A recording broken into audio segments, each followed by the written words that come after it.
Your palms are sweating. Like your heart is just hammering against your ribs. Oh, yeah, we've all been there. Right. You are staring at a screen or maybe across this long, polished mahogany table at a panel of 4 totally unsmiling managers. It is the absolute worst. And you know exactly why you are qualified for this job. I mean, you have the technical skills. You have the background. Exactly. On paper, you're perfect. Yeah. And in your native language, you could explain your absolute brilliance in your sleep. But right now, you just don't have that luxury. No, you definitely don't. You have to translate your entire professional worth, like your whole history, into advanced English. And you have to do it in real time without missing a beat, all while reading the microscopic shifts in their body language. It's terrifying. It really is. I mean, it's one of the most intense cognitive stress tests a professional can willingly endure. And it's a scenario that plays out, thousands of times a day around the world. Every single day. Yeah. We tend to view job interviews as a measure of professional competence, but when you introduce the element of a second language, it ceases to be just an evaluation of your resume. Right, it becomes something else entirely. It becomes a high-wire linguistic performance. Which is exactly what we are decoding today. So, welcome to the deep dive. If you're listening to this right now, you, the professional, navigating a career in a language that isn't your mother tongue, we're looking at a masterclass on how to conquer the advanced English job interview. And just to be clear, we aren't going to give you a list of basic office vocabulary. Right? Well, absolutely not. We aren't reviewing how to say, pleased to meet you. We are moving backward in the timeline, right to the psychological and structural mechanics of persuasion. We're looking at how to build an undeniable narrative. Because that is ultimately what separates a candidate who just survives an interview from a candidate who completely commands the room. I love that distinction. Surviving versus commanding. Exactly. I mean, survival is about not making grammar mistakes. But commanding the room, that's about utilizing specific phrasing and narrative framework to guide the interviewer's perception of your competence. That's about control. Total control. Think about what is happening in the brain of a non-native speaker during these high-stakes moments. You are essentially running 3 complex operating systems simultaneously, and they're all at maximum capacity. Okay, wait, 3 operating systems. Let's map that out, because I feel like that immediately validates the sheer exhaustion people feel after these interviews. Oh, the fatigue is so real. Oh. So first you have the professional OS. This is your baseline. You're retrieving complex technical knowledge, recalling dates, projects, and, metrics from your career history. Right, that's just the basic stuff you're there to talk about. Yeah. Second, you have the social OS. You are managing your body language, maintaining appropriate eye contact, smiling at the right intervals. Trying not to look completely terrified. Exactly, and trying to read the micro expressions of the people across from you to gauge if your answers are actually landing. And if you're interviewing in your native language, those 2 operating systems are usually where it stops. And honestly, it's hard enough. It is. But the non-native speaker has a third massive background process eating up their mental RAM, which is the linguistic OS. The translation engine. Right. You are interpreting highly nuanced, sometimes idiomatic questions in real time, synthesizing a response, and then translating high-level concepts into, C2 level English vocabulary. All while monitoring your own pronunciation and syntax. Exactly. If any one of those 3 operating systems spikes in usage, say the interviewer asks a really confusing question, the whole system is at risk of stuttering or just crashing entirely. Wow. That cognitive load is astronomical. Yeah. Which, makes the reality of modern interview formats seem almost cruel. Yeah. Because our materials highlight a scenario that is universally dreaded but increasingly common, which is the panel interview. The dreaded panel. I look at this format and I don't see a conversation.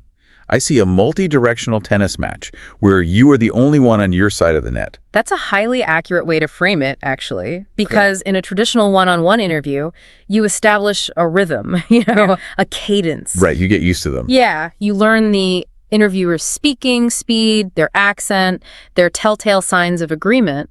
But a panel introduces complete chaos. Total chaos. I mean, you have 4 different managers.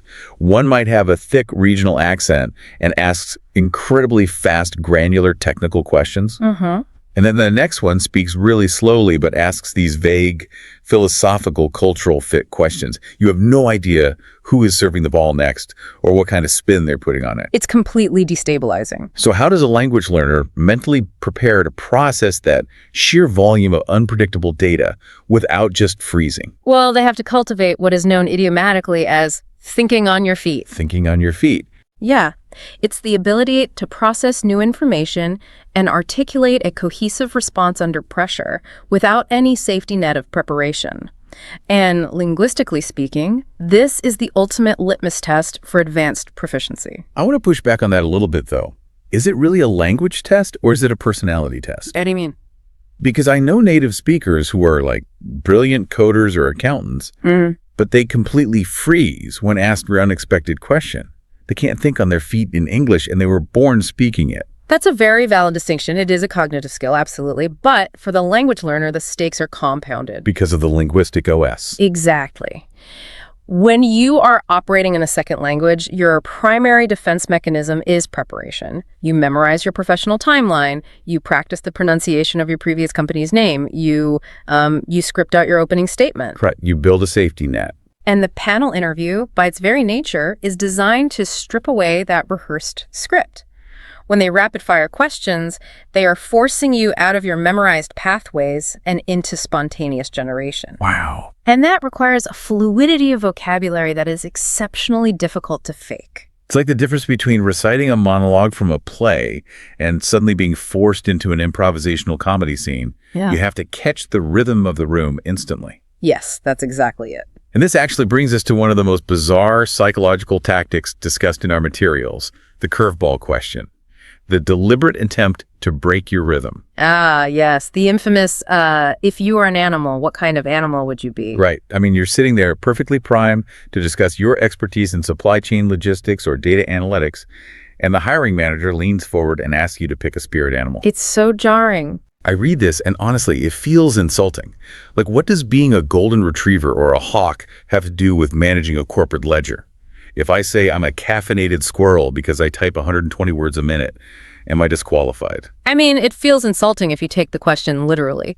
And you are right to be skeptical because these highly abstract, almost psychoanalytical questions are largely considered outdated by modern human resources standards. Oh, thank goodness. Yeah, today's corporate interviews rely much more heavily on behavioral and experiential data. However, they do still occur, often driven by individual managers who just think they're being clever. Right, the rogue manager. Exactly.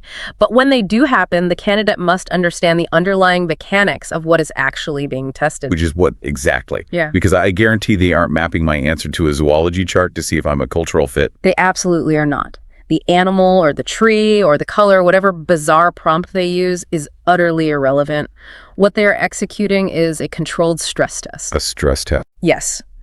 They are deliberately injecting an absurdity into a formal environment to see how your shock absorbers function. I see. It's about the reaction, not the content. Entirely. Think about the cognitive load we discussed earlier.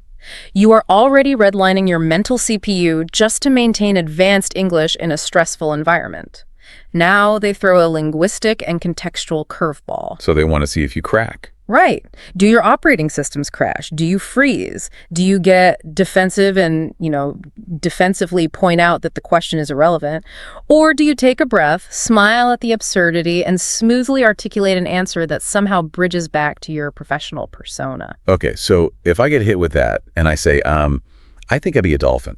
Because they are highly communicative, they navigate complex environments, and they work incredibly well in pods, which mirrors my collaborative approach to cross-functional team management. That is brilliant. I win the point. Not because a dolphin is the correct answer, but because I caught the unexpected serve, stabilized myself, and returned it with C2-level vocabulary and professional poise. Precisely. You proved that when the unpredictable happens, which, let's be honest, is a daily reality in any high-level corporate role, you don't panic, you adapt, and you maintain your communicative clarity. But relying entirely on your ability to catch curveballs is a dangerous game. I mean, you can't just hope your shock absorbers hold up for an hour. No, you definitely can't. You need to establish dominance in the room before they even start serving. You need to dictate the narrative early. Which brings us to the moment the interview actually begins. The opening gambit. Tell me about yourself. those 5 words. They sound so innocuous. It sounds like a friendly invitation at a dinner party. But in an interview, it is the most loaded question you will face. It really dictates the trajectory of the entire conversation. And yet, it is the question where the highest percentage of candidates completely self-sabotage. The chronological data dump. Our sources are very clear on this being the ultimate pitfall. And I'll admit, I've been guilty of this in the past. Most people have. You hear, "Tell me about yourself." And something in your brain interprets that as a demand for a comprehensive autobiography. Right, from birth to present day. Yes. You start with your hometown, where you went to university, your first internship, the fact that you like hiking on weekends. You were just throwing facts at the wall, hoping the manager hears something they resonate with. It's a natural human impulse, honestly, to want to be fully understood, to present the entirety of our lives. But from the perspective of a hiring manager, it is a complete disaster. Why is it so bad, though? Well, they are likely interviewing 6 people that day. They do not have the cognitive bandwidth nor the interest to sift through your timeline to extract the relevant data points. When a candidate rambles through their biography, it signals 2 very dangerous things to the panel: a lack of professional boundaries and an inability to synthesize information. Oh, wow. Yeah, if you can't summarize your own life efficiently, how are you going to summarize a quarterly earnings report? Exactly. The medium is the message. Your communication style in that moment is a preview of your work product. So how do we seize control of that narrative? We rely on a structure that is foundational to modern business communication, but executing it flawlessly in a second language requires surgical precision. We're talking about the elevator pitch. The scenario that defines the elevator pitch is one everyone should visualize. Okay, paint the picture for us. You step into an elevator on the ground floor, the doors are closing, and the CEO of the company you want to work for steps in. He hits the button for the 30th floor. He looks at you and asks, "So what do you do?" You have exactly the amount of time it takes for that elevator to go up 30 floors to articulate your value and make him want to hire you. 30 to 60 seconds. It is ruthlessly brief. Yes, it is. If you stumble on your vocabulary or if you take a detour to talk about your hometown, the doors open, he walks out, and the opportunity is completely gone. Which is why we do not improvise this. We rely on a highly rigid, highly effective tripartite structure, present, past, and future. Let's dissect this architecture, because for a non-native speaker, having a reliable framework is like having a life raft in the middle of the ocean. Yeah. It reduces the linguistic cognitive load. You don't have to invent the structure. You just have to populate it with your specific verbs and nouns. Precisely. Let's start with the present. The framework suggests opening with, "Currently, I'm working as a title at company where I manage." This is your anchor. By starting with the present, you establish immediate, indisputable relevance. You aren't asking the panel to imagine your potential based on a degree you got 5 years ago. You are stating your current reality. Right. Currently, I am a senior financial analyst at TechCorp, where I manage risk assessment for a portfolio of international clients. Boom. You have planted your flag. You have established baseline authority. It grounds the room. I'm not a student. I'm not a hopeful applicant. I am a peer operating at this specific level. Okay, flag planted. Now we move backward to the past, and this is where that biographical urge creeps back in. The framework suggests, prior to this, I worked in industry for 5 years, which helped me develop strong skills in. The operative word here is curation. You are not listing your resume. Your resume is already sitting on the table in front of them. And they can read it themselves. Right. The past section of the elevator pitch is an exercise in ruthless curation. You are building a museum exhibit of your life, and you only have space for 2 or 3 paintings. So if I'm applying to be a director of marketing, I don't talk about the 2 years I spent doing basic data entry straight out of college, because it just doesn't serve the narrative. No, not at all. You only highlight the specific past experiences that form the foundational architecture for the present you just described and the future you are about to propose. You extract the themes. Give me an example of that. So you might say, prior to this, my 5 years in consumer psychology research equipped me with the analytical framework I use today to drive user engagement. You draw a straight line from yesterday to today. I see. And that line points directly to the climax of the pitch, the future. Yes. The framework bridges into this with, now I'm looking to take the next step in my career, and I'm drawn to this role because... This is where you close the loop. You connect your curated history and your current authority directly to the specific needs of the company you are interviewing with. I really want to pause here because there is a profound psychological trick embedded in this present, past, future structure.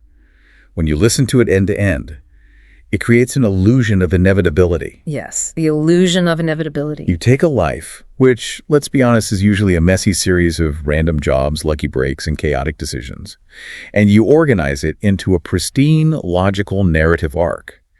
It makes it sound like your entire existence has been a carefully orchestrated journey leading precisely to this conference room, applying for this exact job. It's the power of narrative cohesion. Human beings are hardwired to respond to stories that make logical sense. When a candidate, especially one speaking in a second language, delivers a tight, cohesive narrative, it projects an aura of extreme competence. Because you aren't struggling. Exactly. You aren't desperately searching for words. You are confidently guiding the panel through a predefined journey. Okay, so you've executed the 45-second elevator pitch. You sound polished, articulate, and inevitable. You have the panel nodding along. But hiring managers are professional skeptics. It's their job. Right. They know you rehearsed the pitch, so now their job is to look for the cracks in the armor. They're going to probe for vulnerabilities. And this brings us to the question that makes everyone in every language instantly uncomfortable. What is your biggest weakness? Ugh, it's a terrifying question. Because the premise of an interview is that you are trying to convince them you are flawless. And now they are demanding you confess a flaw. It feels like a trap. It does. The instinct is to either lie or to offer a flaw that is actually a compliment in disguise. Our materials list the classic cliches. The disguised brags. I'm a perfectionist. I work too hard. I care too much about the quality of my output. I feel like if you say I'm a perfectionist in an interview today, a trapdoor should just open up beneath your chair. It really should. It's so tired. But why exactly do hiring managers hate these answers so viscerally? Is it just because they are unoriginal? No, it goes much deeper than originality. It comes down to emotional intelligence and self-awareness. When a manager asks about your witness, they already know you have them. You are human. Right. They are not trying to uncover a secret disqualifying trait. They are testing whether you possess the metacognition to observe your own performance, identify where you fall short, and implement strategies to fix it. So when I say, I'm a perfectionist, I think I'm telling them I have high standards. But what they actually hear is, this candidate lacks the maturity to critically evaluate themselves, or they think I'm stupid enough to fall for a fake answer. Exactly. It's insulting to their intelligence. It signals a severe lack of authenticity. The modern corporate environment demands agility and continuous improvement. If you cannot admit a flaw, you cannot improve. So the only viable strategy is what we call authentic mitigation. Authentic mitigation. Yeah. Okay, so 2 steps. First, you name a genuine, believable weakness. Second, you immediately detail the concrete mechanism you use to manage it. That's the formula. Let's look at the specific example provided in our research, because the linguistic nuance here is critical for advanced English learners. The example weakness is struggling to delegate tasks because of a desire to be hands-on. This is a phenomenal example because it relies on highly specific C1 and C2 corporate vocabulary. Let's look at the semantics. Delegate versus hands-on. Okay, to delegate is to assign responsibility or authority to someone lower in the hierarchy. To be hands-on means you want to be physically or directly involved in the execution of the work yourself, rather than just managing it. Now compare hands-on to a similar but much more toxic word, micromanager. Ooh, yeah. Big difference. Massive difference. If you sit in an interview and say, my weakness is that I am a micromanager, you have likely just disqualified yourself. Micromanagement implies a fundamental distrust of your team. It implies a toxic need for control. It destroys morale. But hands-on has a totally different flavor. It's like a master chef in a Michelin star kitchen. They care so deeply about the plating, the sauce, the temperature, that they find it physically painful to let the sous chefs chop the onions. That's a great analogy. They want to touch every plate. It comes from a place of passion and high standards, but functionally it's a bottleneck. One chef cannot cook for 300 people. The restaurant will collapse. So it's a real dangerous weakness, but it stems from a positive impulse. That is a brilliant distinction. It is a believable flaw that doesn't indict your character. But the admission is only the first half of authentic mitigation. You cannot just confess to hoarding all the onions and leave it hanging in the air. Right, you have to fix it. You must provide the mitigation. The pivot. So the framework uses the transition. However, I've been actively working on this by using project management software to assign tasks to my team and trust their expertise. However, that single word shifts the entire momentum of the answer. You acknowledge the flaw and instantly pivot to the solution, and notice the specificity of the solution. They didn't just say they're trying harder. Right. They didn't say, however, I'm trying to be better at trusting people. That's vague and unenforceable. They said, I am using project management software to assign tasks. They implemented a structural fix for a behavioral problem. Exactly. They outsource their weakness to a system. When you deliver an answer like this, you are demonstrating elite executive functioning. You are telling the panel, I am a machine that detects its own errors and patches its own code. Wow. And doing this with the correct semantic shading in a second language proves an incredibly high level of cultural and linguistic fluency. So we've survived the curveballs, delivered the elevator pitch, and navigated the vulnerability trap. Now, the panel is going to demand proof. They're going to stop asking about your theories and start asking for historical records. We are entering the territory of behavioral questions. Tell me about a time when questions. Tell me about a time you failed. Tell me about a time you had to deal with a toxic coworker.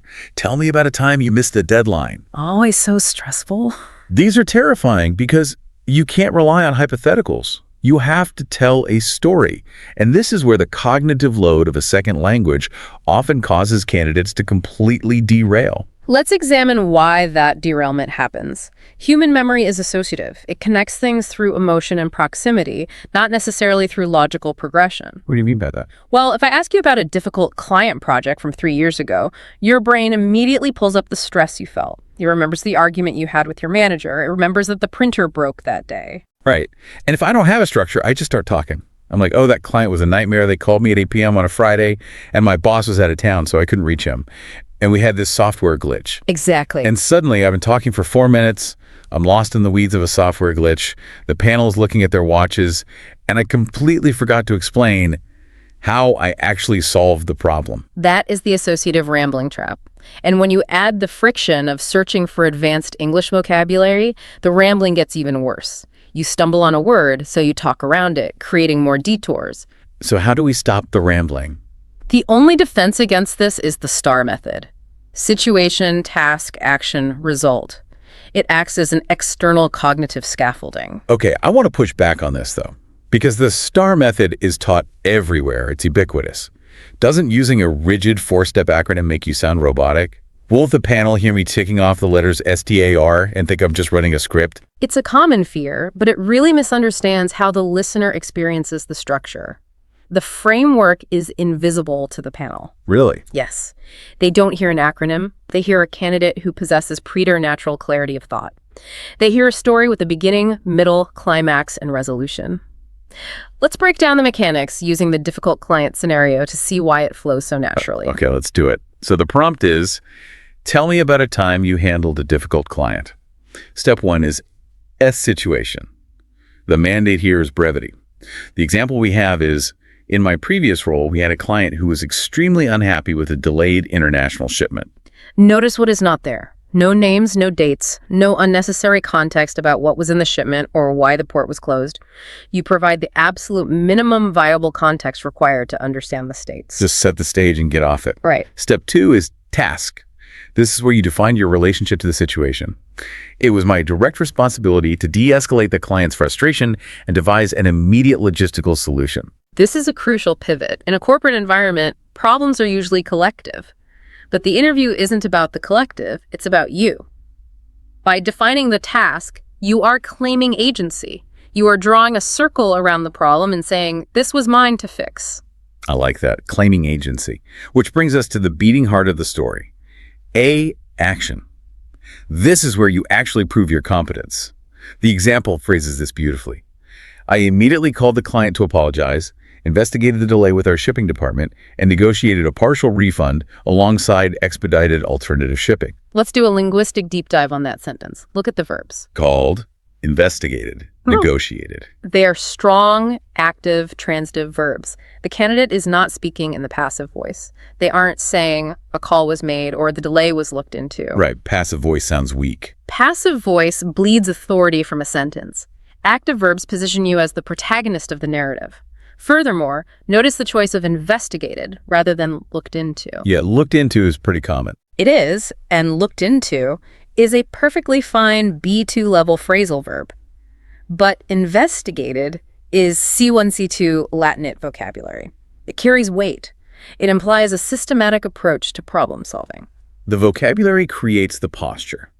You are painting a picture of an executive taking control. And then we hit the finish line. Our result, you have to land the plane. The example finishes with, as a result, the client appreciated the transparency, maintained their annual contract with us, and actually left a 5-star review for our crisis management. The result is the return on investment for the panel. You have to quantify the impact. If you just say, and they were happy, that's an emotional result, not a business result. So you have to tie it to the business. Exactly. Maintain their annual contract. That is a measurable metric. You saved the company money. You protected the bottom line. When you execute the STAR method flawlessly, it creates this incredible boom effect at the end of the story. You don't trail off and say, so yeah, that's what happened. You deliver the result and you just stop talking. The silence after a perfectly executed STAR story is the sound of absolute authority. It really is. It proves you can isolate a variable, formulate a strategy, execute a solution, and measure the outcome. It is the architecture of an anecdote. But as we just discussed with the word investigated, the architecture is only as strong as the materials you use to build it. A great STAR story fails if you use weak language. Which brings us to a critical transition in our deep dive. We need to talk about lexical leverage. We need to upgrade the verbs. For the advanced language learner, this is where the final polish happens. You can have perfect grammar, flawless pronunciation, and a great STAR structure, and still sound junior if your lexical choices lack density. We're talking about basic verbs versus power verbs. Words like did, made, helped, or led. They are grammatically correct. They are functionally communicative. But in the theater of the corporate interview, they are low resolution. They lack specificity. If you say, I made a new onboarding system, what does that actually mean? Did you just write a checklist on a piece of paper? Right. Did you program a software module? Made forces the interviewer to guess the complexity of your work. Our materials provide alternatives. Instead of made, use implemented, designed, or engineered. If I say, I engineered a new onboarding system, suddenly I'm not just a guy making a list. I'm an architect building a structure. It implies deep intellectual labor. Let's look at the concept of leadership. A candidate might naturally say, I was the boss of a team, or I led a project. It's accurate, but let's elevate it. The alternative provided is, I spearheaded a project. Let's stay on this word for a minute because it's a phenomenal piece of imagery. Spearheaded. Etymologically, it's a brilliant compound word. The head of a spear is the sharpened metal tip. It is the first part of the weapon to make contact.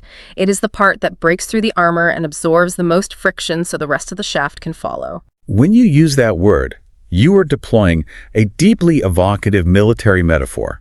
Saying, I led a project.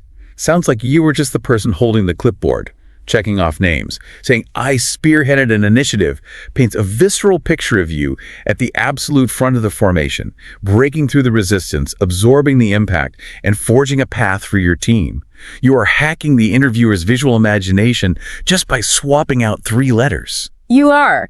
But I want to introduce a psychological hurdle here. For many non-native speakers, deploying words like spearheaded or engineered feels deeply uncomfortable. Why is that? It feels like bragging. It triggers a massive wave of imposter syndrome. Ooh, yes. Let's talk about this. The cultural friction. Yeah. Because if you come from a culture, whether that's in parts of Asia, Scandinavia, or anywhere where collective harmony and humility are prized over individual self-promotion, walking into a room and loudly declaring that you spearheaded a success feels socially repulsive. It really does. It goes against everything you were taught about being a good, modest professional. Exactly.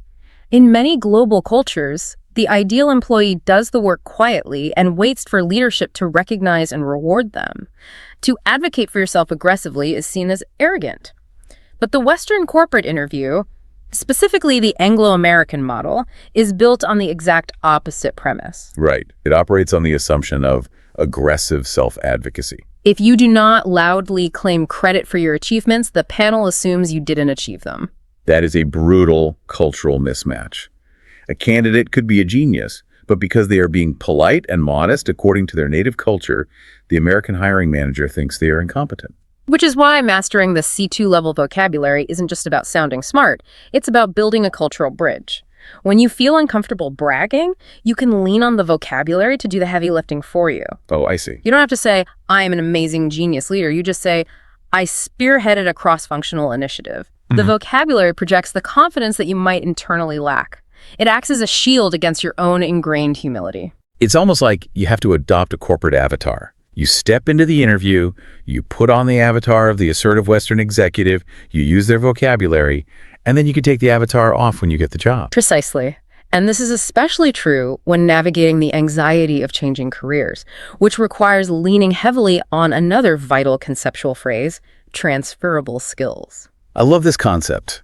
Let's say you've been a high school teacher for 10 years, and you were trying to pivot into corporate project management. You sit down in the interview, and the terrifying reality is, well, you have zero corporate experience. Right. You've never used Salesforce. You've never managed a Q3 budget. If you focus on what you lack, you've already lost. But if you deploy the concept of transferable skills, you reframe the entire conversation. The term itself is a power move. It asserts that the mechanics of success are universal, merely applied in different contexts. So the teacher doesn't apologize for being a teacher. They say, my decade in education has equipped me with highly transferable skills. Managing a classroom of 30 teenagers requires elite stakeholder management, conflict resolution, and the ability to distill highly complex information into digestible, actionable metrics. That is perfect. You take the raw data of your past and you run it through a corporate translation filter. It proves to the panel that you understand the fundamental DNA of the job, even if you've never worn the specific uniform before. You refuse to sell yourself short. Okay, so you have dominated the room, you hit them with the elevator pitch, you mitigated your weaknesses, you dropped 3 perfectly structured star stories full of active verbs, and you proved your transferable skills. You're exhausted, but you can see the finish line. You're almost there. The panel closes their laptops. Right. The lead manager leans back, smiles, and asks the final question of the gauntlet. Do you have any questions for us? This is it, the final test. And our materials state an absolute non-negotiable rule here. What is the cardinal sin of the interview wrap-up? You cannot say no. Under no circumstances do you reply, "No, I think you've covered everything perfectly." Wait, why not? If they spend an hour explaining the role, and I genuinely understand it, isn't saying you covered it perfectly a compliment to their communication skills? It might be a compliment to them, but it is fatal to you. In the psychology of the interview, saying no at the end signals intellectual passivity. Passivity? Yeah, it tells the panel that you are just a passenger on this ride. It suggests you want a job like any job that pays the bills rather than this specific job. A candidate who is truly invested in the role, who possesses high-level critical thinking, will naturally have inquiries about the ecosystem they are about to enter. Okay, so questions are mandatory. But surely there are landmines here too. I can't just ask anything. Absolutely not. The timing of your curiosity is critical. This is not the time to ask about the vacation policy, or if they have free snacks in the break room, or how quickly you can expect a promotion. All right, asking about vacation time now is like going on a first date and immediately asking if they want to combine bank accounts. It's too much, too soon. It shows your priorities are misaligned with the company's immediate needs. Exactly. Salary and benefits are negotiations for after you possess the leverage of an offer. During the interview, your questions must serve a strategic purpose. They must elevate your status. This brings us to what we call the consultant's posture. The consultant's posture. Explain that dynamic. Up until this moment, the power dynamic has been entirely asymmetrical. They are the judges, you are the applicant defending your worth. Right, they hold all the cards. But when they ask if you have questions, the floor is yours. The consultant's posture is about using high-level strategic inquiries to temporarily flip that hierarchy. You are no longer begging for a job. You are a highly sought-after professional evaluating whether their organization is worthy of your talent. Let's look at the specific ammunition for this. The first strategic question suggested is, what does success look like in this role during the first 90 days? Think about what that question forces the manager to do. It forces them to vividly imagine you already in the role, actively succeeding. You are hacking their visualization process. Wow, that's clever. Furthermore, it demonstrates extreme foresight. You aren't just focused on surviving the interview. You are focused on executing deliverables in Q1. It's a highly aggressive, confident posture masked as an innocent question. I love it. The next one is slightly softer, but just as revealing. Can you tell me a little bit about the team dynamic and the culture of collaboration here? This signals high emotional intelligence. You are acknowledging that a company is a complex human ecosystem. You care about how people interact, which implies you intend to be a positive collaborative force within that ecosystem. It also gives you vital data. If the manager hesitates or can't describe the culture, that is a massive red flag for you. Which leads to the final, and in my opinion, the boldest question on the list. What is the biggest challenge the company, or this specific department, is facing right now? This is the ultimate consultant question. You are looking the hiring manager in the eye and asking, what keeps you awake at night? I have to admit, if I'm not a native speaker, asking this feels incredibly risky. If my intonation is slightly off, couldn't this sound arrogant? I got pointing out that they have problems. It is bold, and tone is important. You ask it with genuine curiosity, not accusation, but the risk is worth the reward. When you ask about their challenges, you signal a problem-solving mentality. You are telling them, I am not here to just collect a paycheck. I am here to help you lift the heavy boxes. It immediately elevates you from subordinate to peer. You flip the script right as the curtain falls. You leave them with the impression of an intensely sharp, strategic, and commanding professional. Let's pull all of this together because the journey we've just mapped out is incredibly dense. It's a lot to process, for sure. We started in the deep waters of cognitive overload, managing 3 operating systems while fielding multi-directional panel questions and absurd stress-testing animal queries. Right, and we counteracted that chaos by establishing immediate narrative dominance with the 45-second present-past-future elevator pitch. We ruthlessly curated our history to create an illusion of inevitability. We stared down the vulnerability trap. We threw the fake, I'm a perfectionist, answer in the garbage, and deployed authentic mitigation, admitting a real flaw like being too hands-on, but proving our executive function by detailing the systemic tools we use to manage it. We built an unbreakable architecture for our memories using the STAR method, ensuring that our stories never devolved into associative rambling, but instead drove cleanly from situation to task to action to a quantifiable result. We armed ourselves with C2-level lexical leverage. We stopped making things and started engineering them.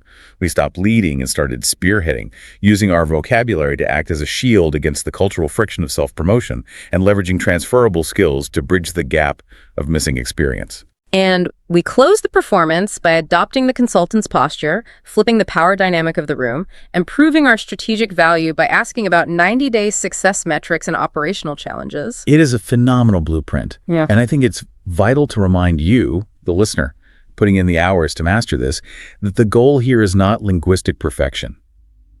You might still drop an article. You absolutely will. You might use the wrong preposition. But grammar mistakes don't cost you the job. A lack of structural confidence does. The tools we explored today are designed to give you that structure, to ensure you never sell your actual brilliance short simply because you couldn't find the right English wrapper for it. Exactly. The architecture allows your competence to shine through the friction of translation. But looking at all this architecture leaves me with a final, slightly provocative thought, something to chew on long after this deep dive is over. We started by contrasting the objective, binary measurement of technical skills like coding or engineering with the highly subjective, performative theater of the job interview. The muddy waters of human perception. Right. And if conquering those muddy waters relies so heavily on mastering narrative frameworks like the STAR method, constructing temporal illusions with the elevator pitch, and deploying calculated lexical weapons to hack a manager's visual imagination, well, it begs a terrifying question. How much of our professional trajectory, our promotions, our salaries is actually determined by our hard technical competence? And how much of it is determined entirely by our ability to become masterful, persuasive storytellers of our own lives? That is a sobering but fascinating reality to consider. Something to mull over before you step into your next multi-directional tennis match. Keep building your architecture, and we'll see you next time. Picture this, right? You are sitting in the hot seat. The leather of the chair feels just a little too stiff. Oh, yeah. The classic interview chair. Exactly. And your palms are slightly sweaty. Maybe your heart is beating just a fraction faster than normal. I mean, you can actually feel the pulse in your neck. Right. And the air conditioning in the room suddenly feels entirely inadequate. Yes, you're burning up. And across the table from you is a hiring manager. They've got their hands steepled. They are looking at you over the rim of their glasses, and they have just asked you a question that feels, well, it feels less like a simple inquiry into your background and more like a carefully concealed trap. It is the absolute worst feeling. We have all been there, you know? That incredibly high stakes, deeply uncomfortable environment of a job interview. It's a space where your entire professional worth is basically being weighed in real time. In a matter of minutes, usually. Exactly. But today, we are not just talking about how to survive that room. We are talking about how to completely own it. So, welcome to our deep dive into the underlying mechanics of professional communication. Today, we're looking at something really fascinating. We really are. We've gathered material originating from advanced linguistic analysis. Specifically, this focuses on C2 level English in high-pressure corporate environments. And just to, set the stage for exactly what we mean when we talk about C2 level communication. Yeah, we are moving far beyond basic grammar or just like vocabulary acquisition. At this level of fluency, you aren't just communicating facts, you are communicating pragmatics. Right. It's not just what you say, it's how you say it. Exactly. You are managing tone, you are navigating corporate diplomacy, and crucially, you are manipulating the subtle power dynamics of a conversation. I mean, it is the realm of extreme nuance. Nuance is the perfect word for it. Because the difference between two conceptually similar phrases can completely alter the psychological state of the person listening to you. I love that. You know the words, but do you know the music? That's a great way to put it. Yeah, and that is what we are exploring today. The specific focus of our research today is navigating the absolute trickiest, most uncomfortable moments of a job interview. And, of course, eventually, the salary negotiation. Oh, the money talk, always the scariest part. Always. So our mission for this deep dive is to extract the exact linguistic tools and strategic phrasing needed to navigate these tricky conversations with, absolute confidence. Right. It's about taking the biological anxiety out of the hot seat. That cortisol spike you feel when a tough question comes your way. Exactly. You want to replace that panic with a calculated, bulletproof strategy. And what is truly fascinating about this source material is the psychology underpinning the linguistics. Oh, so? Well, the words you choose in these high-pressure moments do more than just convey your job history. They act as a signaling mechanism. Oh, interesting. Signaling what exactly? They signal your emotional intelligence, your professional maturity, your ability to handle conflict. And I guess your understanding of the unwritten rules of corporate behavior, right? Spot on. Every single sentence is a data point the hiring manager is using to build a psychological profile of you. Okay, wow. Let's unpack this. But before we jump into the deep end, we need to establish some ground rules for today's discussion. Right, our parameters. Yeah. Our research notes that there are earlier stages to the interview process. Things like perfecting your classic elevator pitch or answering standard behavioral questions like, tell me about a time you failed. The standard stuff. Exactly. But we are skipping all of that introductory material today. Good, because that's not the really hard part. Right. Our deep dive is strictly focused on the most difficult territory. We are talking about the moments that make your stomach drop, explaining why you left your last job, defending the empty gaps in your timeline, the terrifying dance of talking about money, and finally, how to seal the deal after you physically walk out the door. We are going straight for the hardest questions. Head first. It is the right place to focus, honestly, because these are the exact moments where candidates, even incredibly highly qualified, brilliant candidates. Right, smart people. Yeah, they tend to unravel here. They lose control of their own narrative. The stress of the question forces them into a defensive posture. And once you're defensive, it's over. Exactly. Once you are defending yourself in an interview, you have already lost the high ground. Okay, so let's start with the narrative journey of the interview itself. To move forward with a new company, you first have to address the most immediate tension in the room. The departure. Yes. You have to explain why you are sitting in that chair instead of at your current desk. This is the first major hurdle. Answering the interviewer's inevitable question, why do you want to leave your current job? It is an incredibly fraught question, mostly because it immediately introduces the concept of instability. Instability. Yeah. Think about it. Human beings are tribal by nature, right? And corporate structures really just mimic tribal dynamics. Right, the company is the tribe. Exactly. So when you announce that you are leaving a tribe, it triggers an unconscious suspicion in the hiring manager. Oh, like why are they abandoning their people? Yes. They want to know, are you leaving because you are just ambitious and need to grow? Or are you leaving because you were a disruptive force that the tribe is pushing out? That tribal analogy makes perfect sense. Yeah. You are either a potential flight risk or a potential problem. Exactly. So our research uses a fantastic idiom to describe this lingering tension. They call it the elephant in the room. And listener, you have almost certainly felt this elephant. We all have. Let's look at why this specific imagery is so accurate for the interview setting. Well, the elephant in the room is a masterful piece of linguistic imagery. I mean, it perfectly captures the absurdity of human social convention. It really does. It refers to a massive, obvious problem, or a highly uncomfortable truth that everyone is acutely aware of, but that people actively avoid discussing. Because it brings up tension or conflict. Yeah. Right. Or embarrassment. Think about the physical space of a room.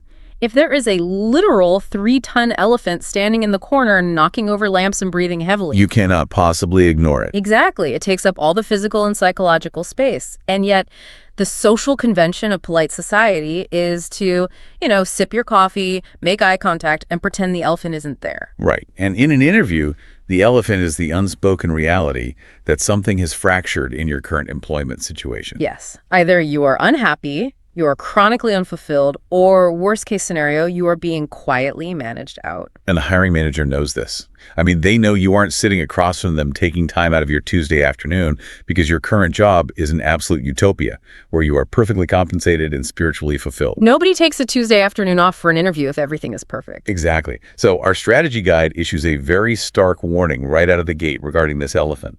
It explicitly states that answering the question, why are you leaving, with brutal honesty is a massive trap. Especially if your current boss is terrible. Right.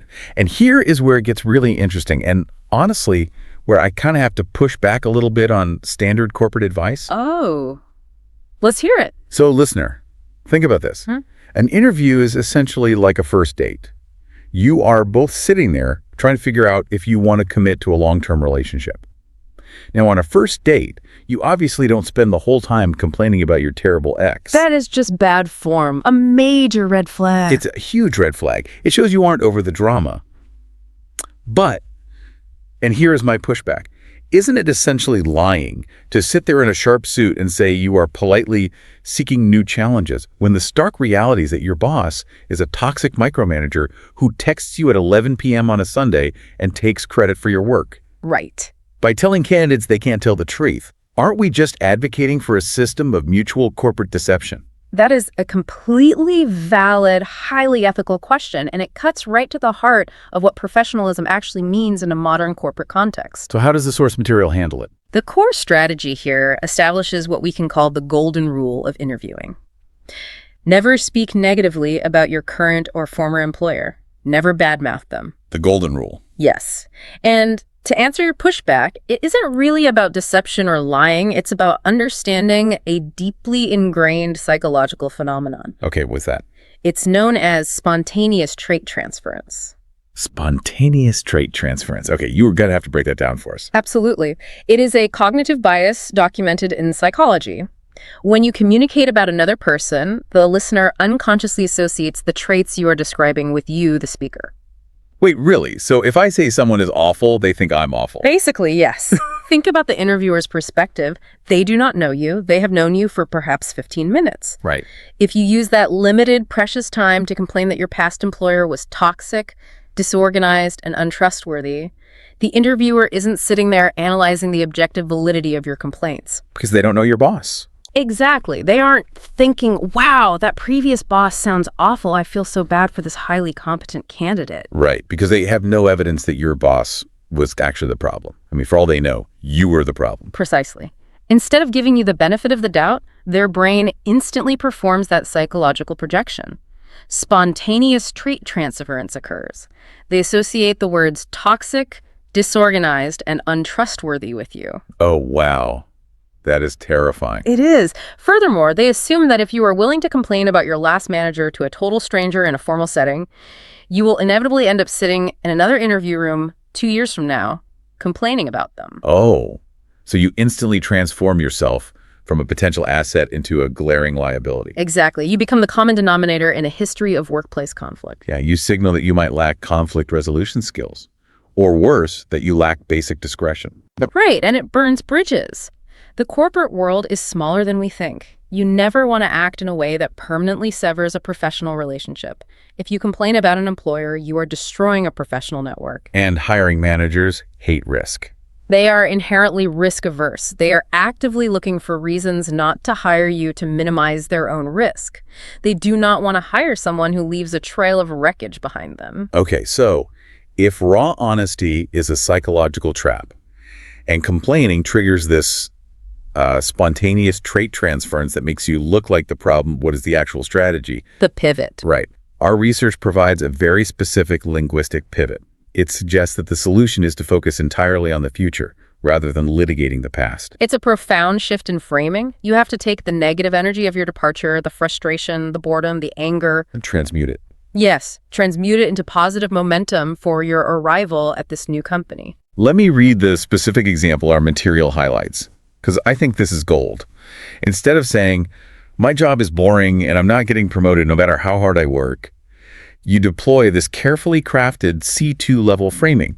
You say, I've learned a lot at my current company, but I'm looking for a role that offers more room for growth and aligns better with my long-term career goals. That phrasing is essentially bulletproof. It really sounds great. And it is worth dissecting exactly why it works so well on the listener's brain.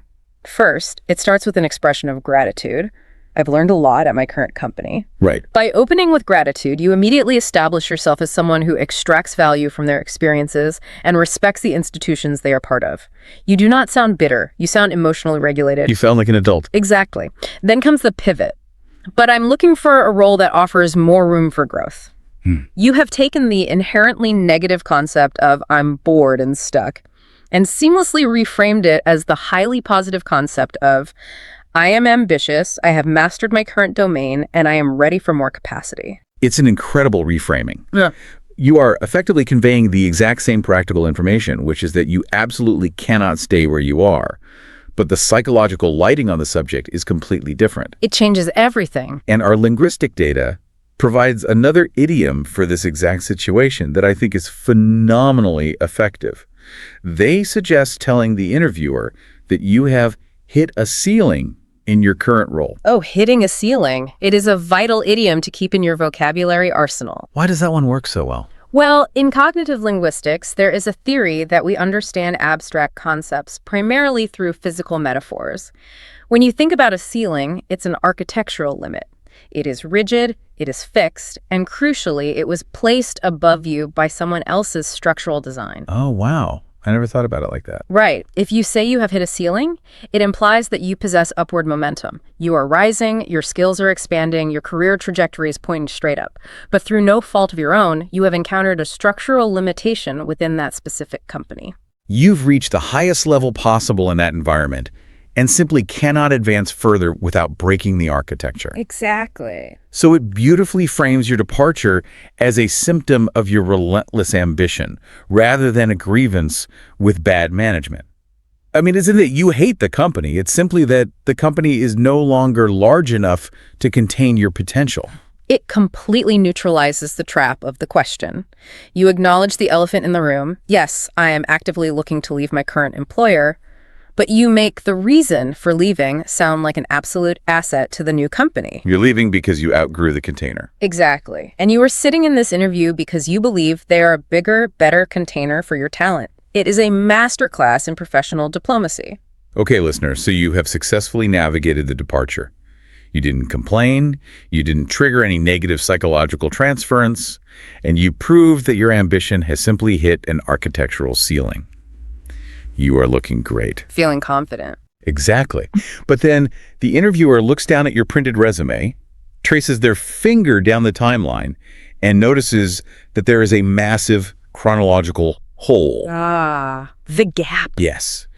We are moving conceptually from explaining why you left a job to explaining the empty space that might exist between jobs. Because if you have successfully addressed your past actions, you must now defend the void. The void. It is the perfect way to conceptualize it. The resume gap is arguably one of the most universally anxiety-inducing aspects of the modern job hunt. Oh, totally. It feels like a glaring flaw. Right, and there is a historical reason for this. The corporate world, particularly since the mid-20th century, has been obsessed with the idea of continuous, unbroken productivity. The ideal worker never stops working. Exactly, the ideal organization man.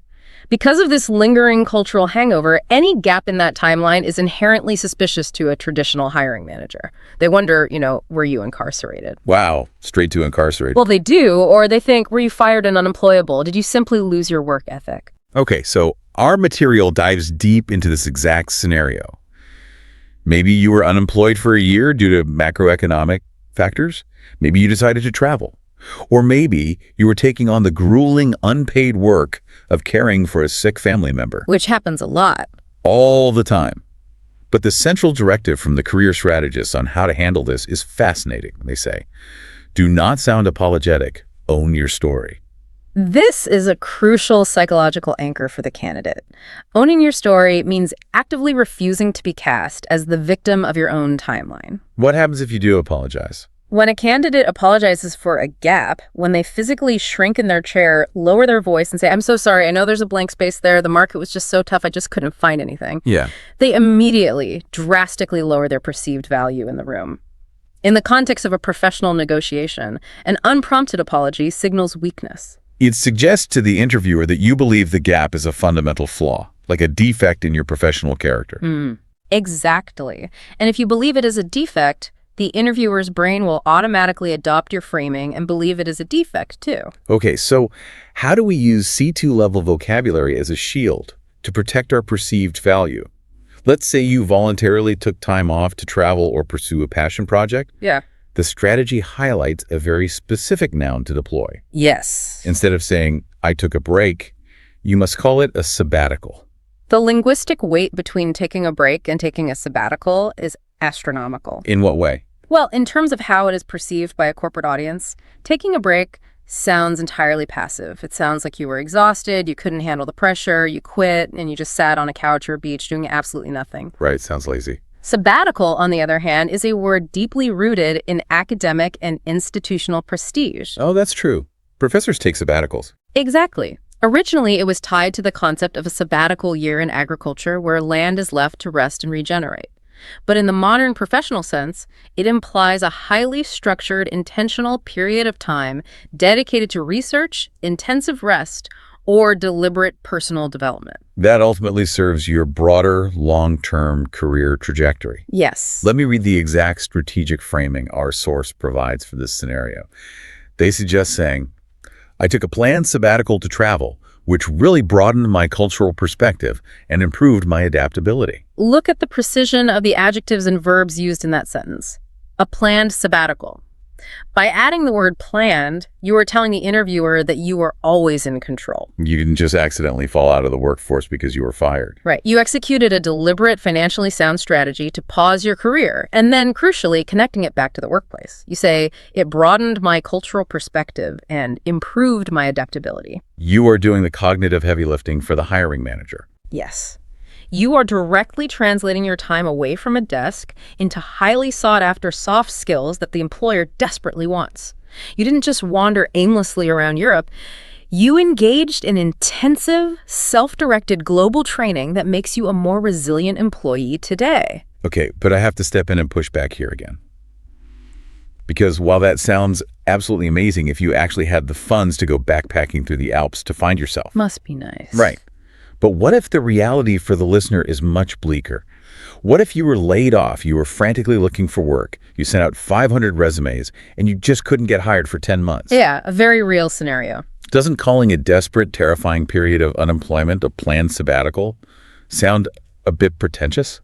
Or frankly, completely fake? Yeah. I mean, listener, it feels a little bit like looking at a broken down car on cinder blocks in your front yard and trying to convince your neighbors it's a stationary modern art piece. You know what? That is an incredibly fair pushback. The broken down car analogy is spot on. Right. If you were sitting at home refreshing job boards in a panic for 10 months and you try to sell a seasoned hiring manager on the idea that you were on a spiritually enriching sabbatical, their bullshit detector is going to go off immediately. They'll smell the desperation. And you will lose all credibility.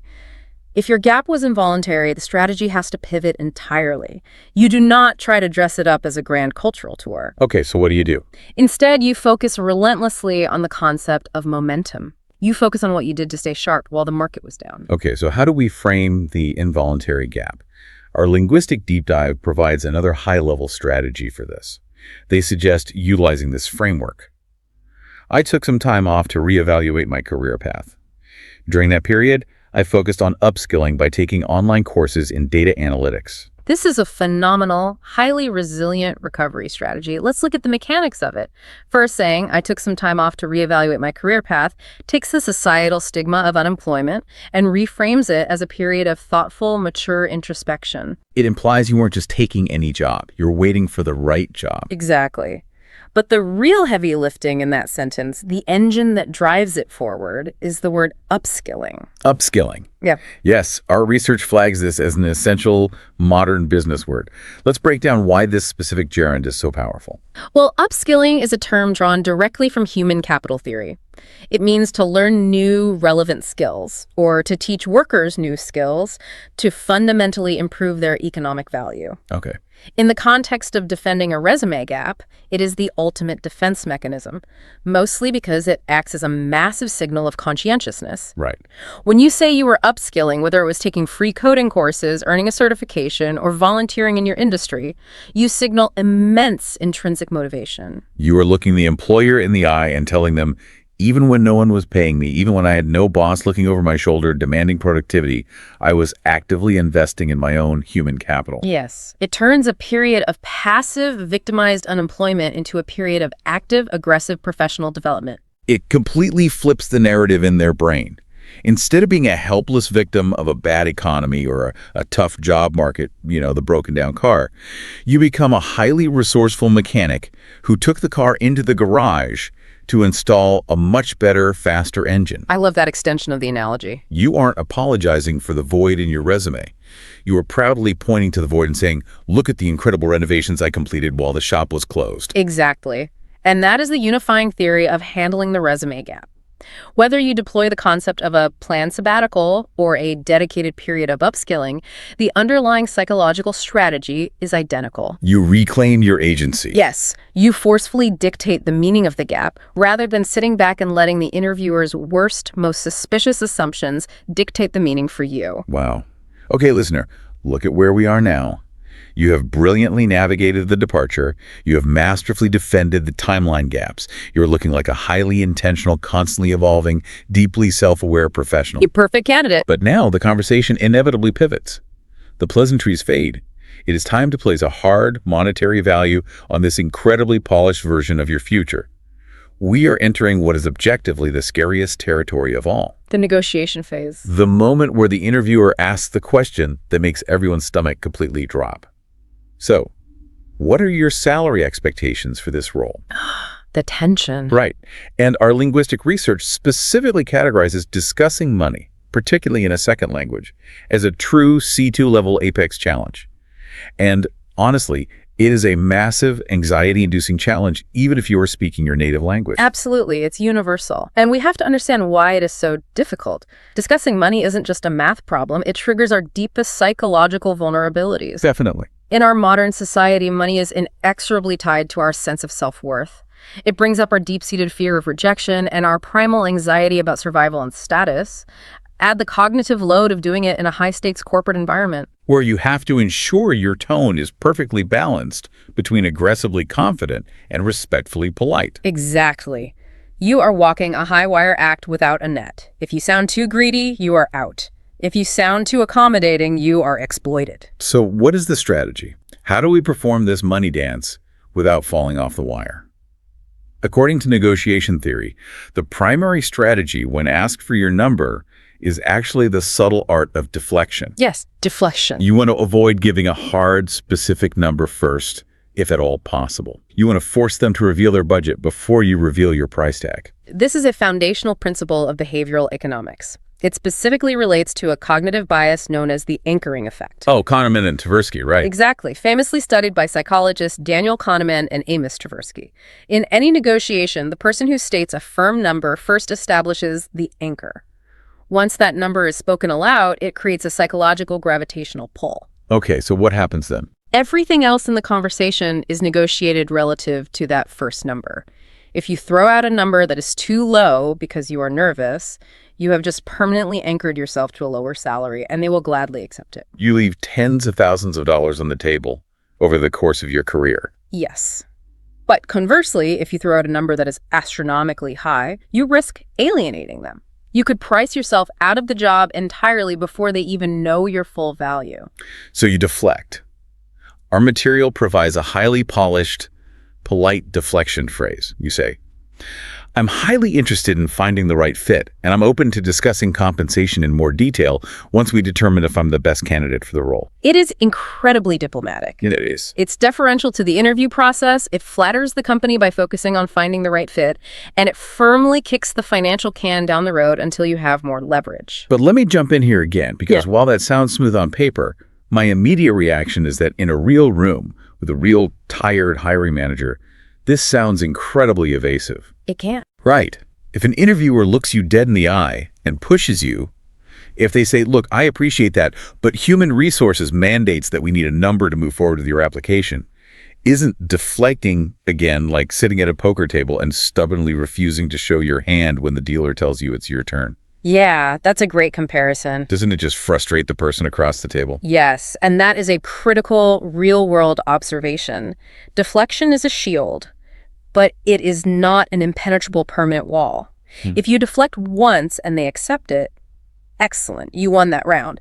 But if they push back, if they firmly demand a number, you cannot continue to play evasive poker. Because then you're just annoying. Exactly. If you repeat the deflection, you will instantly seem difficult to work with, rigid and obstinate. The strategy here is that if pushed, you must yield. But you yield strategically. Yay. You still do not give them an exact single number. You provide a range. And here we get to one of my absolute favorite idioms in the entire English business lexicon. To describe this range, the strategy suggests providing what is called a ballpark figure. Let's look at this one. The origin of this phrase is fascinating. It comes directly from American baseball. It is a wonderful example of how cultural pastimes deeply infiltrate our corporate vocabulary and shape how we conduct business. Right.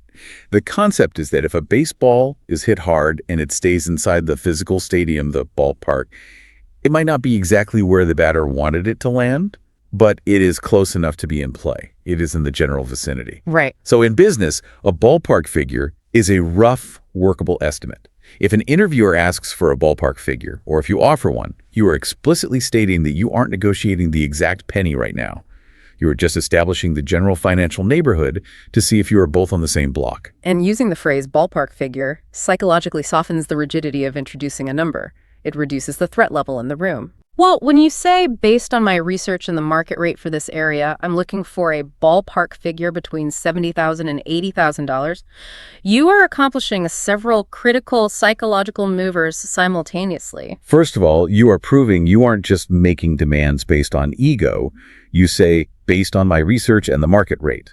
Exactly. You are anchoring the numbers in objective reality. You are signaling that you are an analytical professional who understands the macroeconomic value of your role. And what's the second maneuver? Second, and more importantly, by providing a range, the ballpark, you create what negotiation theorists call a zone of possible agreement, or zoopia. Zoopia, I love that. You give them room to breathe, you give them a target without issuing a hostile ultimatum. It invites a collaborative conversation rather than a zero-sum confrontation. But the linguistic strategy doesn't stop at the ballpark. It introduces another phrase for salary negotiation that honestly feels like the crown jewel of this entire process. Oh, yes. If you want to elevate the language, shut down the emotional brain of the hiring manager, and sound incredibly sophisticated, you use the phrase commensurate with. Commensurate with. If you master nothing else, master this. This is the absolute pinnacle of professional English. Let's dissect how this phrase operates. The definition of commensurate is corresponding in size or degree in proportion.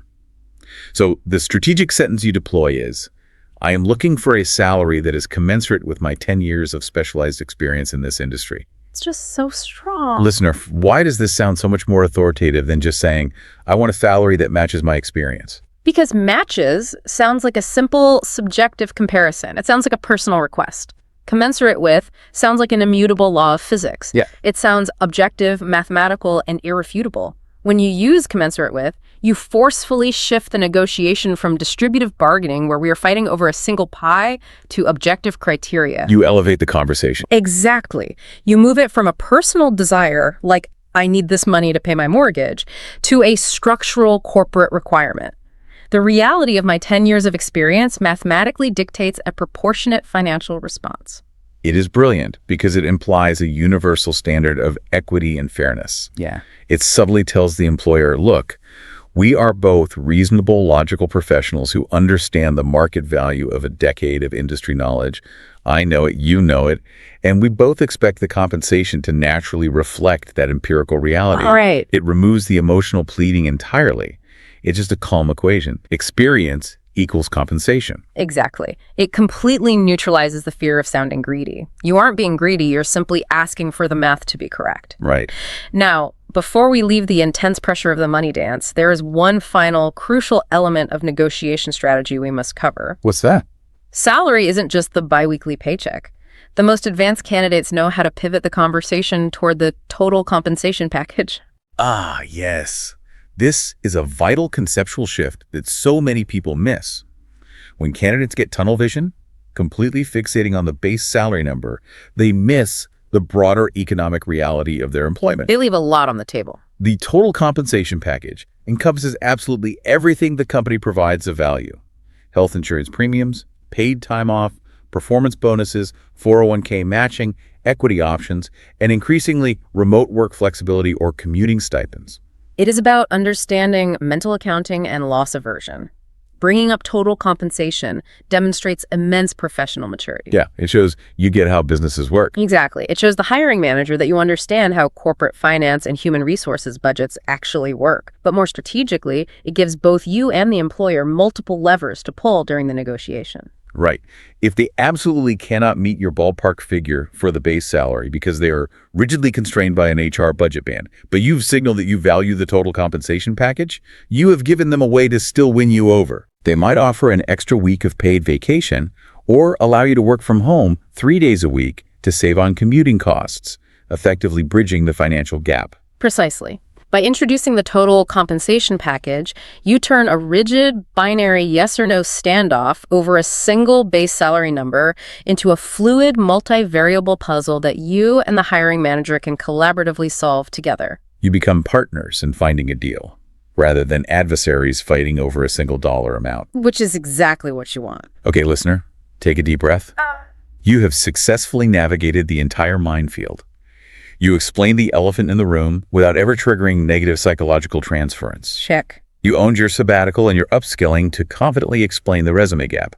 You danced the high-wire money dance, deflecting gracefully, dropping ballpark figures, asking for compensation mathematically commensurate with your vast experience, all while thoughtfully expanding the pie with the total compensation package. Masterfully done. The interview is over. The hiring manager smiles. You stand up, you shake hands, you walk out the heavy glass door, the adrenaline finally drops, and you think to yourself, I am finally done. You weren't. No, you aren't. Our strategic through line continues because the harsh reality of corporate psychology is very clear. The strategy absolutely does not end when the physical interview ends. That is a common, fatal misconception. The interview is an ongoing narrative, and physically leaving the room is merely the end of a chapter. It is not the end of the book. The final, vital post-interview step is the follow-up thank you email. Now, everyone listening to this knows you're supposed to send a thank you note. It is the basic etiquette. Right? Everyone knows that. But our research assigns immense disproportionate weight to this specific communication. They state that it must be sent within a very strict, unforgiving timeline, a 24-hour window, and they assert that this single email can literally make or break your chances of getting the offer by locking in a lasting impression. Let's delve into the cognitive psychology of why that strict 24-hour window is so critical. It ties directly into a concept known as the Ebbinghaus forgetting curve, as well as recency bias. Okay, lay it on us. Human memory is incredibly fallible. When a hiring manager is trying to fill a role, they might interview 5, 6, or 7 highly qualified candidates in a single week. By day 3, the nuances of those conversations begin to aggressively blur together in their memory. You just become a blur. Exactly. You become a composite of other people. Right. They remember a suit and a vague sense of competence, but they forget the details. Exactly. By sending a highly polished, strategically crafted communication within 24 hours, you disrupt the forgetting curve. You hack their memory. Basically, yes. You inject your specific identity back into their immediate conscious awareness, just as they are likely sitting down with HR to evaluate the candidate pool. You force them to refresh their memory of your specific interaction, capitalizing on recency bias to keep your name at the top of the cognitive stack. But I want to play devil's advocate here and push back on this make or break idea regarding the email's length. Okay, shoot. Let's assume you send it within 24 hours. Why isn't a simple, polite, two-sentence, "Thanks for your time, it was nice meeting you, looking forward to hearing from you" enough? Oh, I see where you're going. Doesn't writing a long, strategic, multi-paragraph email risk looking a bit desperate? Doesn't it look like you are anxiously clinging to the interviewer's leg as they try to walk away and make a decision? That is a very perceptive question, because it touches on the workplace equivalent of attachment theory. Okay, it's interesting. There is a vast, crucial difference between signaling desperation and signaling diligent follow-through. Desperation is emotional and needy. It is rooted in anxiety. A desperate email subtly communicates, "Please hire me, I really need this validation." Which is a turnoff. Exactly. Diligent follow-through, however, is professional, confident, and value-adding. A simple "thanks for your time" is polite, but it is entirely forgettable. It adds zero value. It's just noise. Right. The strategy explicitly mandates that the email must be substantial. A substantial email doesn't make you look anxious. It makes you look like a candidate who is highly attentive, rigorously organized, and capable of synthesizing complex information quickly. It essentially provides the employer with a free, real-time sample of your actual working style. Okay, so if we aren't just saying thanks, what is the exact anatomy of a substantial, perfect follow-up email? Our framework breaks it down beautifully into 3 distinct parts, and it revolves around mastering one specific conceptual focus, the act of reiterating. The verb reiterate is key here. It doesn't just mean to repeat yourself like a parrot. Right. In a strategic context, to reiterate means to state something, again, specifically for emphasis, clarity, and authoritative confirmation. In this email, you aren't just politely thanking them for the sparkling water. You are aggressively reiterating your core thesis, which is that you are the exact lowest risk solution to their business problem. You are delivering your closing argument to the jury. Let's dissect the exact, flawless email architecture provided in the research. Part 1 is simple and expected. Express gratitude. Thank you for taking the time to speak with me today. It is standard, it is polite, it checks the etiquette box. Right. But part 2 is where the actual psychological magic happens. Part 2 requires you to reference a highly specific detail from the room. Yes. The structural example we have says, "It was particularly great learning more about the marketing team's upcoming goals for Q3 expansion." Okay, why is that so important? This is arguably the most crucial sentence in the entire post-interview process. By referencing a specific, granular detail from the conversation, a detail that was not on the job description, but only revealed during the dialogue, you prove that you possess a high degree of active listening. It proves you aren't just sitting in the chair frozen in panic, rehearsing your own pre-planned answers in your head while their mouth was moving. Exactly. It proves cognitive presence. You are actually engaging with their real-world business needs. It completely transforms the email from a generic, copy-pasted template that you blast to 50 companies into a bespoke, highly targeted piece of executive communication. It makes them feel special. It makes the hiring manager feel heard, which is a deeply powerful psychological trigger. And then we reach part 3, the closing. You must reiterate your interest and confidently state the conceptual fit. The framework suggests writing.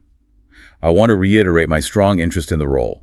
I am confident that my background in digital strategy would make me a valuable asset to your team as you tackle those Q3 goals. Notice the emotional tone there. Pay attention to the specific word choices. I am confident and make me a valuable asset. Yeah, it's very strong. It is entirely devoid of pleading. It is a calm, factual, objective restatement of your value proposition. You are essentially summarizing the entire grueling 45-minute interview into one sharp, undeniable, lasting sentence that they can easily forward to their boss. It really is brilliant. When you step back and look at all these individual linguistic pieces working together, it is like watching someone forge a suit of verbal armor, piece by piece. It's like a great metaphor. So listener, let's quickly recap the high-level psychological and vocabulary arsenal we have unpacked for you today. It is quite an extraordinary toolkit when deployed correctly. If you find yourself sitting in that stiff chair, in the hot seat. Remember the mechanics of these tools. When you are forced to address the past, you must expertly handle the elephant in the room. You must suppress the urge to complain, avoiding the psychological trap of spontaneous trait transference. You never badmouth, you never burn bridges. Instead, you beautifully reframe your departure as a symptom of your growth, explaining that you have simply hit a ceiling. When the interviewer probes the empty spaces on your resume, you absolutely refuse the posture of an apology. Never apologize for the gap. Right. You own the narrative of the void by framing your time off as a deliberate, prestigious sabbatical or a fiercely dedicated period of upskilling, proving your intrinsic motivation. Turn the void into a feature. Yes. And when the terrifying money dance inevitably begins, you gracefully deflect to avoid anchoring yourself too low. If pushed, you provide a well-researched ballpark figure to create a zone of possible agreement, and you objectively ask for compensation that is mathematically commensurate with your experience, all while expertly expanding the negotiation to include the total compensation package. Brilliant. And finally, before the 24-hour window of memory retention closes, you send a substantial, tailored follow-up to reiterate your value and prove your active listening. I think the most important takeaway for the listener to internalize here is that these are not merely clever vocabulary words to be memorized for a language proficiency test. What are they then? They are incredibly potent, practical tools of professional self-advocacy. The biological anxiety of an interview, the sweat, the heart rate, often stems from a feeling of powerlessness. It comes from feeling like you are entirely at the mercy of the interviewer's arbitrary judgment. Which is terrifying. It is. But true confidence in that hot seat doesn't come from being a perfect, flawless candidate with an unbroken resume. It comes from having these exact, highly strategic linguistic frameworks locked and loaded in your mind. You know how to play the game. Exactly. When you know exactly how to conceptually pivot away from a trap, when you know the mechanics of how to frame a perceived weakness as an undeniable strength, you fundamentally reclaim your psychological power in that room. You are no longer just reacting, you are directing. It changes the entire dynamic. Yes. It quite literally takes the sweat off your palms because you know you have the tools to construct the reality you want them to see. That's right. And as we wrap up this deep dive, it leaves me with a final, lingering thought, a provocative question for you, the listener, to mull over long after your next interview is over. We have spent all this time dissecting the immense, almost invisible power of these specific phrases and frameworks. We have seen how they manipulate cognitive biases and alter perceptions. If mastering just a handful of these polished, highly strategic terms can completely rewrite how a skeptical employer perceives your past mistakes, your gaps in employment, and your fundamental financial worth. Yeah. How much of our overall career trajectory is dictated not by the actual grueling day-to-day work we've done, but simply by the vocabulary we use to package it? Oh, wow. That is a profoundly unsettling yet empowering question. It ultimately suggests that in the corporate world, language isn't just a passive vehicle used to describe your career. Language is the actual currency of your career. Exactly. The words create the reality. Yeah. So the next time you find yourself sitting in that chair, feeling the ticking clock and facing down the tough questions, remember, you aren't just reciting a chronological resume. You are telling a meticulously crafted story. Choose your words carefully.